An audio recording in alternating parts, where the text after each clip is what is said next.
Special reporter Amooti Omubalanguzi ku kyenda mu mukaaga twenezesatu BT Nyeze keno site ze kapeka Bukokolo je tusambidde omupiira nga faba biti njagala kwogerako n'abatuuze bayo embeera eri etene Bukokolo anyabo gwanya amannya nze Sanyu Katuli ani Sanyu Katuli ng'olina erinnya eddungi kati ku biti pulezidenti kyasinga okujjako ng'omuwuliriza ekisinga okuntamiiza Mukunja akutamiiza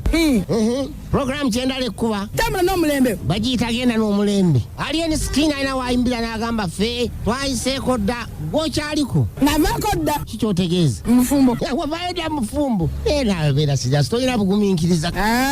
abasajja mundu bafu kisoogezaako okutegeeza ate mutegeera ndabanga gwakubye ennyo temulina bwongo Katuli weefuge mwavaako dda kati obeerawo otya kuba olabika olina n'abaana nazaala kati nembireka kati sawa kwepicha abaffe yawe wana kati bwoba tosobodde kwepicha obeerawo otya mbeerawo nganya walagi leka naawe walagi kikaki masinike ani masinike gwe munywani musinike ebinnyo taata abaana akuweereza obuyambi ate aki lwaki tomulopa ku poliisi nadabala mu poliisi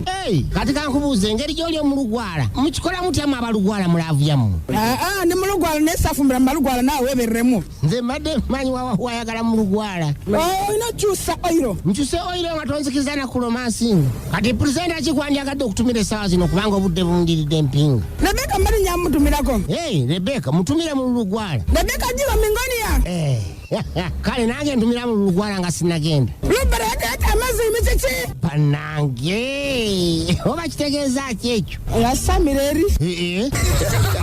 Special reporter Amooti Omubalanguzi ku kyenda mu mukaaga twenezesatu BT